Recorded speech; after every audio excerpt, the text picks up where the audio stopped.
నిన్న ఉభయ సభలను ఉద్దేశించి వారి ప్రసంగం ఏదైతే ఉందో దాని మీద మాకు స్పందించే అవకాశం ఇచ్చినందుకు ధన్యవాదాలు అధ్యక్ష. అధ్యక్ష, పెద్దలు బమ్మెర పోతన గారు ఒక మాట చెప్పారు అధ్యక్ష. కారే రాజుల్ రాజ్యంబులు కలగవే గర్వోన్నతిం పొందరే వారేరి సిరిమూటగట్టుకొని పోవం జాలిరే భూమిపై పేరైనం గలదే శిబి ప్రముఖులం ప్రీతిన్ యశకాములై ఈరే కోర్కులు వారలన్ మంచిదే ఇక్కాలమున్ భార్గవ. అంటే అధ్యక్ష, ఆనాడు బమ్మెర పోతన గారు భాగవతంలో రాసిన ఈ పద్యం అర్థం ఏంటంటే, ఆడిన మాట తప్పొచ్చు, అబద్ధాలు ఆడొచ్చు, ఏం తప్పులేదు రాజా అని చెప్పి బలిచక్రవర్తి గారికి శుక్రాచార్యుడు సలహా ఇస్తారు అధ్యక్ష. అప్పుడు బలిచక్రవర్తి ఏమంటాడంటే, చరిత్ర నిండా చాలామంది రాజులు తమ దర్పంతో మరి గర్వాతిశయాన్ని ప్రదర్శించిన వాళ్ళు ఉన్నారు. నేనే రాజు, నేనే మంత్రి అని మిడిసిపడ్డ వాళ్ళు ఎవరు కూడా సంపదలు మూటగట్టుకుపోలేరు, పదవులను వెంట పెట్టుకొని పోలేరు, భూమిపైన మిగిలేది పేరు మాత్రమే అనే మాట వారు చెప్తారు అధ్యక్ష. శిబి చక్రవర్తి లాంటి వారు అధ్యక్ష అడిగిన వారి కోరికలు తీర్చి ఇచ్చిన మాట నిలబెట్టుకొని, నేను శిబి చక్రవర్తి గురించి చెప్తాను, మీరెందుకు ఉలిక్కిపడుతున్నారు నాకు అర్థం. అందుకే నేను అదే విచిత్రం అధ్యక్ష, గుమ్మడికాయలు దొంగలంటే ఏదో చెప్తారు కదా అధ్యక్ష. అధ్యక్ష, రాచరికంలోనైనా ప్రజాస్వామ్యంలోనైనా సింహాసనం మీద కూర్చున్న తర్వాత, పరిపాలనలోకి వచ్చిన తర్వాత మరి పాలకులు ప్రజలకు ఇచ్చిన మాట నిలబెట్టుకుంటేనే వారికి విశ్వసనీయత, గౌరవం ఉంటుంది అధ్యక్ష. ఎవరు కూడా 1000 ఏళ్ళు ఉండరు, ఎవరు కూడా శాశ్వతంగా అధికారంలో కూడా ఉండరు అధ్యక్ష. మేము కూడా 10 ఏళ్ళు ఉన్నాం, ఈరోజు ఇక్కడ వచ్చి కూర్చున్నాం అధ్యక్ష. అధ్యక్ష, పార్లమెంటులో రాష్ట్రపతి గారు ఇచ్చే ప్రసంగానికైనా, శాసనసభలో గవర్నర్ గారు చేసే ప్రసంగానికైనా ఒక విలువ, ఒక విశ్వసనీయత ఉండాలి అధ్యక్ష. అందులో ముఖ్యంగా కాంగ్రెస్ ప్రభుత్వం కొలువు తీరిన తర్వాత తొలి గవర్నర్ గారి ప్రసంగానికి చాలా ప్రాధాన్యత ఉంటుంది అధ్యక్ష. ఎందుకంటే గవర్నర్ గారి ప్రసంగం అంటే మొట్టమొదటి ప్రసంగం, అది కూడా అంటే దానిలో తప్పకుండా ప్రభుత్వ ప్రాధాన్యాలు, వారి యొక్క ఆలోచన విధానం ఇవన్నీ కూడా ప్రతిబింబిస్తాయి కాబట్టి తప్పకుండా ఉంటుంది. నేను ఒక్క విషయం కోట్ చేస్తా ఉన్నా అధ్యక్ష. గౌరవనీయులు మన రాష్ట్ర గవర్నర్ 15 డిసెంబర్ 2023 నాడు, ఆనాడు ఇదే సభలో తమరి నాయకత్వంలో ఆ రోజు ఆనాటి గవర్నర్ తమిళిసై సౌందరరాజన్ గారు చేసిన ప్రసంగంలో ఒక్క మాట మీకు కోట్ చేసి వినిపిస్తాను అధ్యక్ష.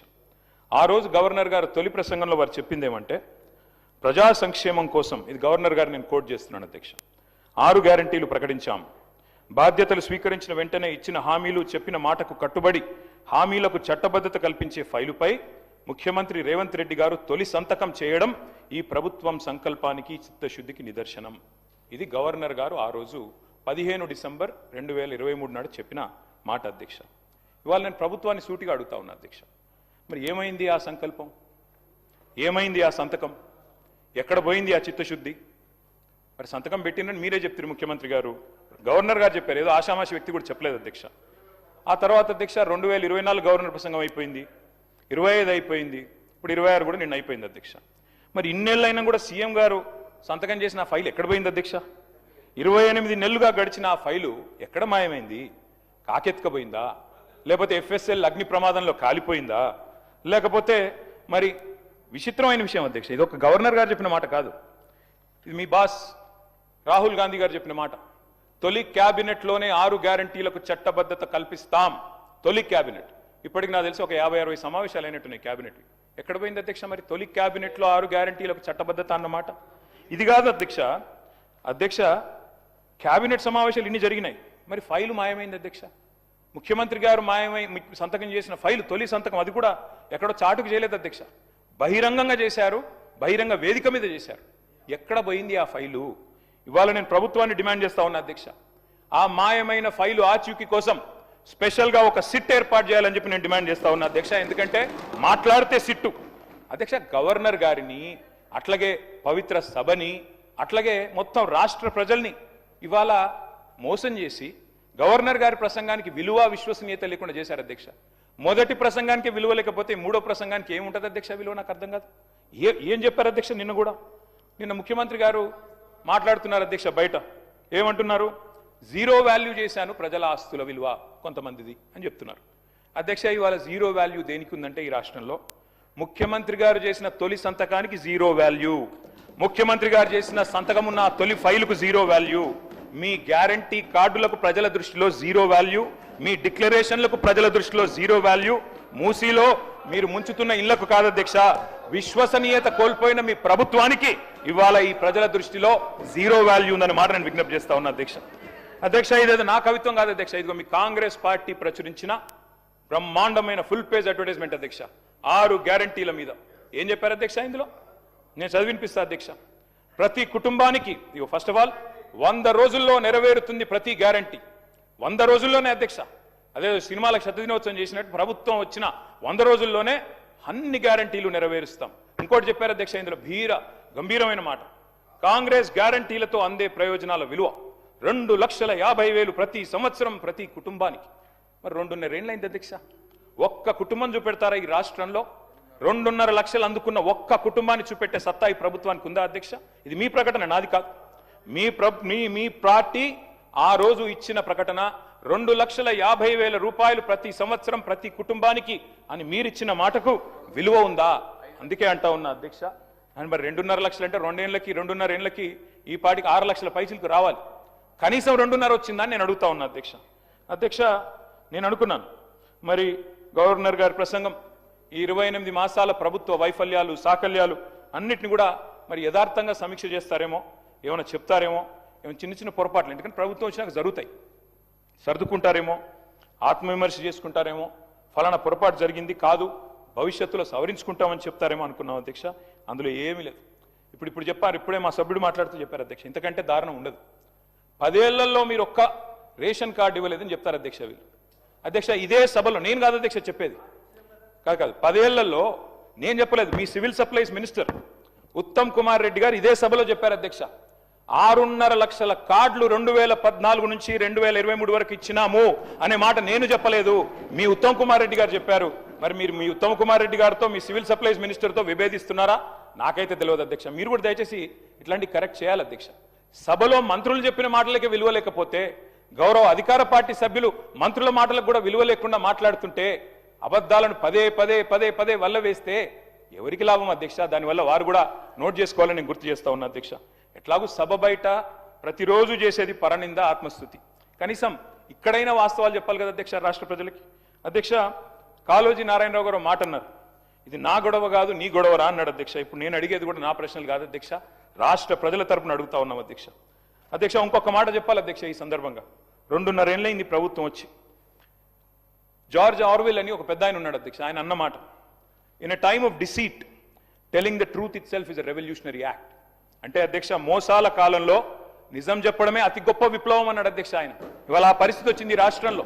ఎందుకంటే అధ్యక్ష మీరు ధన్యవాదాల తీర్మానం పెట్టారు అధ్యక్ష ఈరోజు ఇక్కడ. అధ్యక్ష ఈ ప్రభుత్వానికి ఎవరు ధన్యవాదాలు చెప్పాలి, ఎందుకు చెప్పాలి, దయచేసి ఆలోచించమని చెప్పి నేను కోరుతా ఉన్నాను. ఎవరు చెప్పాలి అధ్యక్ష?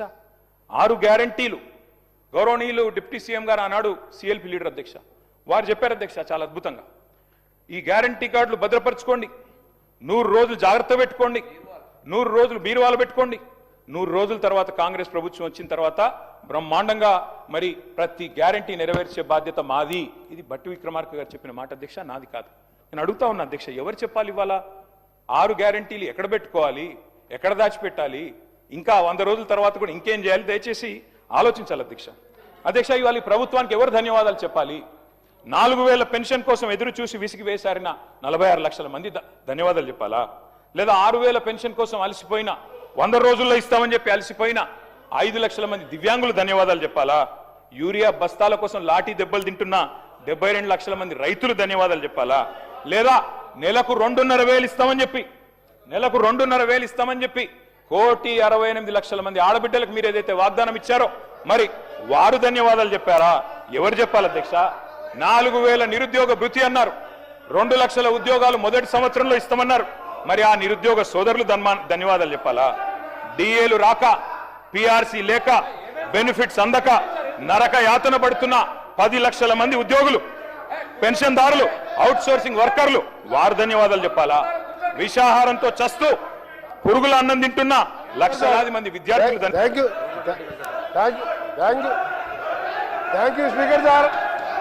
స్పీకర్ సార్,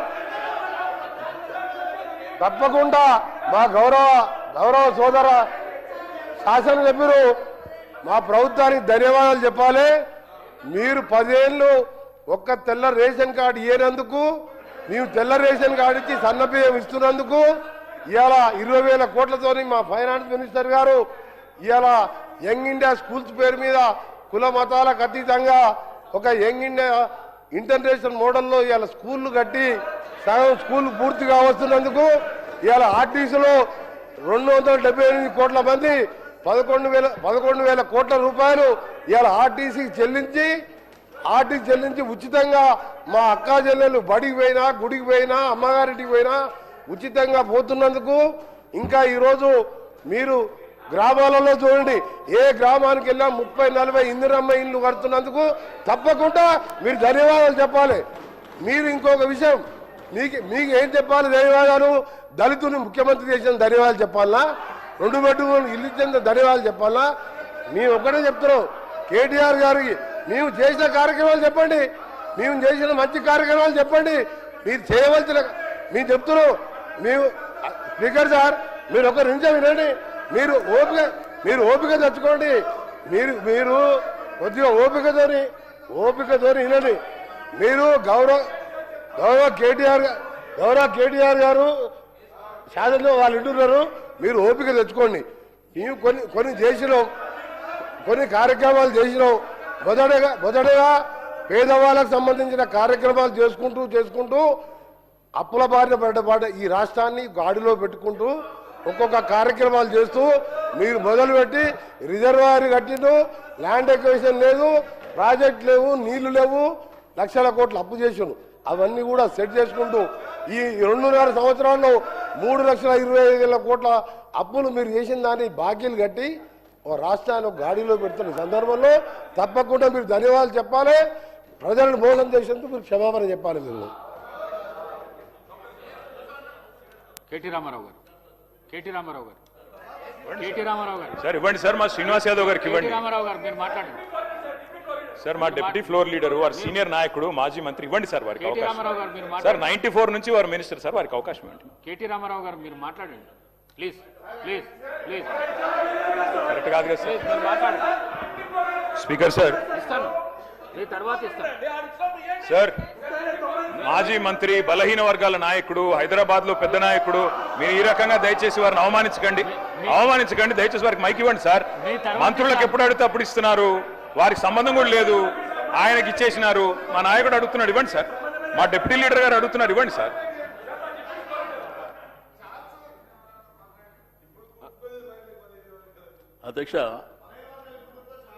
అధ్యక్ష ఈ శాసనసభలో స్పీకర్ గారు అనేది ఒక ఒక పార్టీకి సంబంధించి కాదు అధ్యక్ష, మా అందరికీ స్పీకర్ మీరు. అందుకే మీకు మైక్ ఇచ్చాను. నేను చెప్పాను తినండి సార్. నేను చెప్పినాక మాట్లాడండి. మీరు ఈ సభకు స్పీకర్ సార్. అందరి మెంబర్స్ హక్కులు కాపాడవలసింది మీరే సార్. రెండోది డిప్యూటీ సీఎం గారు కూడా ఇక్కడ ఉన్నారు. పెద్దలు బాలునాయక్ గారు, ఆది శ్రీనివాస్ గారు మాట్లాడింది సార్. మేము ఇక్కడ కూర్చొని విన్నాం, మేము అబ్జెక్షన్ చేయలే. మేము మధ్యలో మైక్ అడిగి ఏదో ఆయన మాట్లాడుతుంది తప్పు అనేటువంటిది మేము చెప్పలేదు సార్. ఇప్పుడు మా వరకు వచ్చినప్పుడు గవర్నర్కు ధన్యవాదాలు చెప్పే తీర్మానం ప్రకారము మా సభ్యుడికి అవకాశం వచ్చింది సార్. ఇప్పుడు రిప్లై చెప్పేటువంటి అధికారం ముఖ్యమంత్రి గారికి లేకపోతే డిప్యూటీ సీఎం గారికి ఉంది. కాబట్టి మా సభ్యులు చెప్పినటువంటిది మీరు దయచేసి వినాలి. మీరు ప్రతిసారి ఇంటర్వ్యూన్ అయినరనుకో, మీరు అక్కడి వైపు నుంచి ఇంటర్వ్యూన్ కావడం, మేము ఇక్కడి నుంచి ఇంటర్వ్యూన్ కావడం, అది సభ మర్యాదలో కూడా కరెక్ట్ కాదు. మీరు గుర్తుంచుకోవాలి సార్. నేను దయచేసి స్పీకర్ గారు రిక్వెస్ట్ చేసేది, మీరు మా హక్కులను కాపాడాలి అంతే. మీరు అడిగారు కాబట్టి మేము ఇచ్చినాం అది కాదు కదా సార్. అది రైట్ రాయల్గా మాకు రావాల్సినటువంటి హక్కు సార్ అది. దయచేసి నేను మంత్రులకు రిక్వెస్ట్ చేస్తున్నా. ఇప్పుడు సభ్యులు అంటే తెలుసో తెలియక కొత్త పాత ఉంటారు, ఏదో అరుస్తుంటారు, కామెంట్ చేస్తారు, ఇటువైపు అటువైపు జనరల్గా జరుగుతుంది. కాబట్టి మంత్రులు జర బాధ్యతగా దయచేసి సభ్యులు మాట్లాడేటప్పుడు మీరు నోట్ చేసుకోండి. ప్రతిసారి ఇంటర్వ్యూన్ అయితే సభకు మర్యాద గౌరవం ఉండదు సార్. లాస్ట్ టైం కూడా అదే జరిగింది. లాస్ట్ టైం కూడా ఇదే సభలో అనని మాటల్ని ముఖ్యమంత్రి గారు ఆ రోజు సీరియస్గా మాట్లాడినప్పుడు మేము బయటకు వెళ్ళిపోయినాం అధ్యక్ష. కనీసం ఇక్కడ ఉన్నటువంటి చీఫ్ విప్పుల బాధ్యత ఏంది అధ్యక్ష? ప్రతిపక్షాల దగ్గరకు వచ్చి మాట్లాడి ఇట్లా కాదు, ఇది స్పీకర్ గారు పంపించారని చెప్పాలి. అది కూడా జరగలే. కాబట్టి నేను దయచేసి మీకు రిక్వెస్ట్ చేసేది, మీరు మా హక్కులను కాపాడాలి. ఇందులో ఉన్నటువంటి ప్రతి సభ్యుడు including chief minister, opposition leader, ప్రతి ఒక్కరు కూడా సభ్యులే అధ్యక్ష ఇక్కడ. కాబట్టి దయచేసి మా సభ్యుడికి అవకాశం వచ్చినప్పుడు ఆయన మాట్లాడిందంతా వినండి, మీరు నోట్ చేసుకోండి. తర్వాత మీరు రేపు ఎట్లయినా రిప్లై ఇవ్వాలి కదా, అప్పుడు ఇవ్వండి. అంతేగాని వాళ్ళు ఇంటర్వ్యూన్ అయ్యి మేము ఇంటర్వ్యూన్ అయ్యి సభ గౌరవానికి కూడా మర్యాద కాదు అధ్యక్ష. ఇప్పుడు ఇద్దరు సభ్యులు అనేక విషయాలు మాట్లాడినప్పుడు దాంట్లో కొన్ని వాస్తవాలు ఉన్నాయి, చాలా అవాస్తవాలు ఉన్నాయి. అయినప్పటికీ మేము విన్నాం ఇక్కడ. కాబట్టి దయచేసి మీకు రిక్వెస్ట్ చేస్తున్నా, సభ సజావుగా జరగాలంటే సభ్యునికి అవకాశం ఇచ్చినప్పుడు మీరు ఎవరు వాళ్ళు ఇంటర్వ్యూన్ కాకుండా నోట్ చేసుకోమని చెప్పండి, రిప్లైలో చెప్పుకోమని చెప్పండి. మేము చెప్పింది తప్పు, మీరు చెప్పింది రైట్ అంటే అల్టిమేట్గా ప్రజలు చూస్తున్నారు. కాబట్టి తప్పకుండా నేను దయచేసి మీరు రిక్వెస్ట్ చేస్తున్నా, మీరు ఇక మీదట ఎవరికి మధ్యలో అవకాశం ఇవ్వకుండా సభ్యుడికి అవకాశం ఇచ్చారు, వారు మాట్లాడతారు. కేటీఆర్ గారు మాట్లాడిన తర్వాత వాళ్ళు నోట్ చేసుకోమని రిప్లైలా ఇంకా ఏం చెప్పాలనుకుంటారో చెప్పమని చెప్పండి. ఇదే మా